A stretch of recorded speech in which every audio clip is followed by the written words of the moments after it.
way, a piece of news. We're moving on to a travel item now about Aer Lingus and the requirement to wear masks. But anyone who'd been hoping to make the pilgrimage to Croagh Patrick on the 26th of July for the annual Reek Sunday pilgrimage, I'm afraid bad news. You might have heard we were talking to one of the organisers a couple of weeks ago, and the pilgrimage was in great doubt because of the crowds involved and the issues of safety in a time of pandemic. So for 2020, Reek Sunday has been cancelled.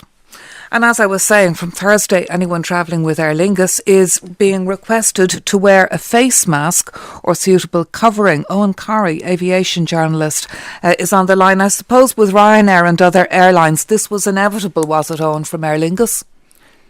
Aer Lingus have been at the tail end of this. The first to jump was KLM. Canada introduced it as a regulation, and the Air France group, the Lufthansa group, have both introduced it. IAG have more or less left it up to individual airlines, BA and Aer Lingus, slower to move. But the consensus in the aviation industry is whatever about the debate about the effectiveness of face masks, and that is going to run and run, it is pretty sure a confidence-building measure. That's certainly the Ryanair approach, that anything that gets people more comfortable and getting them to returning to the skies is good. In terms of your safety in an airplane, have you seen any good data, any good surveys on this? Because you hear all kinds of things, but I haven't actually seen any reliable data. What's your information?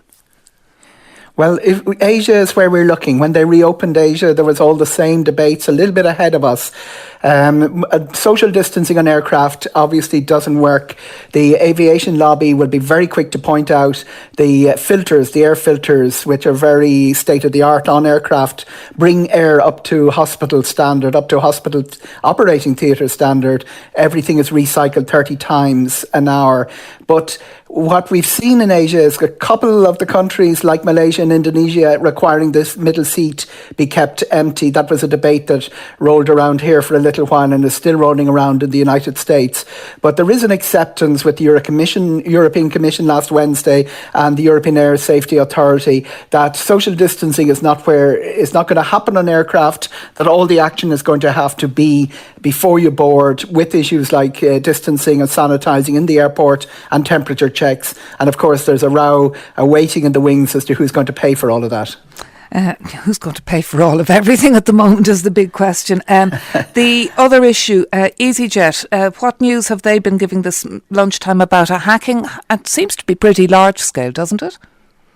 Pretty large scale in terms of customers and the details, travel details. What they haven't made clear is there a passport number breach here that would move it into a fairly much a security issue. There are several million of those. There are about 2,000 where credit card data has gone astray.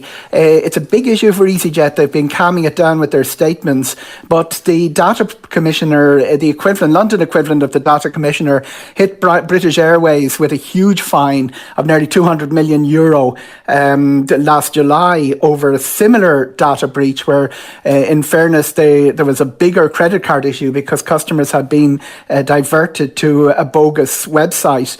But what is facing EasyJet in terms of the loss of data is nothing compared with the worry with the scale of the fine they could be facing.